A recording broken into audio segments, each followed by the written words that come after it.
அதிமுக பொதுச் செயலர் எடப்பாடி பழனிசாமியுடன் தமாக தலைவர் ஜி.கே. வாசன் சேலத்தில் உள்ள நெடுஞ்சாலை நகர் பகுதியில் இருக்கக்கூடிய அவரது இல்லத்தில் சந்திப்பானது தற்போது நிகழ்ந்திருக்கிறது. அந்த காட்சிகளை பார்த்துக் கொண்டிருக்கிறோம்.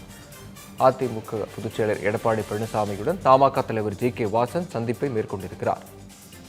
இது குறித்த விவரங்களை வழங்க இணைகிறார் எமது செய்தியாளர் கண்ணன். கண்ணன், விவரங்கள்.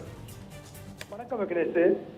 சேலம் கோட்டை மைதானத்தில் இன்று சாயப்பட்டறை உரிமையாளர்கள், அதாவது அரசை சாயப்பட்டறை திட்டத்தை கைவிட கோரி உண்ணாவிரத போராட்டம் நடத்தி வருகின்றனர். இந்த போராட்டத்தில் கலந்து கொண்டு அவர்களின் கோரிக்கையை அரசின் பார்வைக்கு எடுத்துச் செல்வதாக கூறிவிட்டு வந்த வாசன் தனது கட்சியினருடன் தற்போது சேலம் நெடுஞ்சாலை நகரில் உள்ள முன்னாள் முதல்வர் எடப்பாடி பழனிசாமியின் வீட்டுக்கு அவரை சந்திக்க வந்தார். வாசன் வருவதை அறிந்த எடப்பாடி பழனிசாமி மற்றும் அங்கு இருந்த கட்சியினர் வீட்டு வாசல் வரை வந்து அவரை வரவேற்று சால்வை அணிவித்து உள்ளே வரவேற்றனர். தற்போது ஜி.கே. வாசனும் எடப்பாடி பழனிசாமியும் தொடர்ந்து ஆலோசனை நடத்தி வருகின்றனர். தற்போது தேசிய ஜனநாயக கூட்டணியில் கட்சிகளிடையே முரண்பாடு நிலவுவதாகவும் ஒற்றுமை இல்லை என்று பரவலான தகவல் பரவி வரும் நிலையில் அது குறித்து இவர்கள் விவாதித்ததாக தெரிகிறது.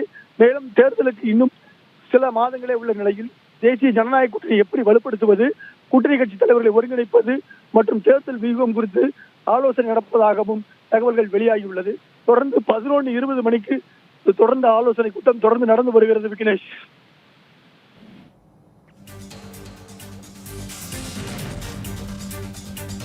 விவரங்களுக்கு நன்றி Kannan. 13 years of trust, a revolution of gratitude, 100% assured appreciation. With gratitude, G Square oda 13th year anniversary offer plot villa apartment எது புக் பண்ணாலும் 25 வருஷத்துக்கு பவர் இருக்கும். ஆனா EB bill இருக்காது. Up to 5 kilowatt solar panels with no additional cost ஓட கிடைக்கும். Zero EB revolution. To book, call 8939710009.